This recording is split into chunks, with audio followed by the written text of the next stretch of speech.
কালকের দিনটা ছিল একটু অন্যরকম, কারণ কালকে মেয়ের অফিসে ছিল না, তার জন্য তাড়াতাড়িও ছিল না অত। তা আমি একটু ধীরে সুস্থে কাজ করতে পেরেছি। প্রথমেই কড়াইটা ভেজে নিয়েছিলাম এয়ার ফ্রায়ারে, আর পোস্তর জন্য আলু কেটেছিলাম, তার ছিলকাগুলো আমি গাছের গোড়ায় দিয়ে দিয়েছিলাম, তাতে গাছ খুব ভালো হয়। পোস্ত বেটে নিয়ে আর এদিকে আলু ভাজা যখন হয়ে গেছিলো, তখন আমি আলুর মধ্যে পোস্তটা দিয়ে দিয়েছিলাম, আর বাটি ধুয়ে একটু জলও দিয়ে দিয়েছিলাম। তারপরে পরিমাণ মতো জল দিয়ে একটু নুন দিয়ে কিছুক্ষণ ফুটিয়ে নিয়ে আমার পোস্তটা হয়ে গেছিলো।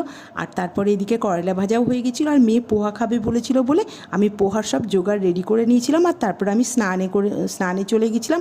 স্নান আর পুজো করে আমি পোহাটা করে দিয়েছিলাম, তাতে গরম গরম খাওয়াও হয়ে গেছিলো। আমি একটু পোহা আর চা ব্রেকফাস্ট করেছিলাম, আর তারপরে চলে এসেছিলাম মেট্রো করে অফিসে। তো অফিসে আসার পরে যথারীতি কাজ হওয়ার পরে আমি লাঞ্চ করে নিয়েছিলাম। লাঞ্চ করেছিলাম আমি ভাত আর মাছের ঝাল ছিল, একটু পোস্ত আর করলা ভাজা। আর তোমাদের কেমন লাগলো ভিডিওটা অবশ্যই জানিও। ভালো থেকো, টাটা।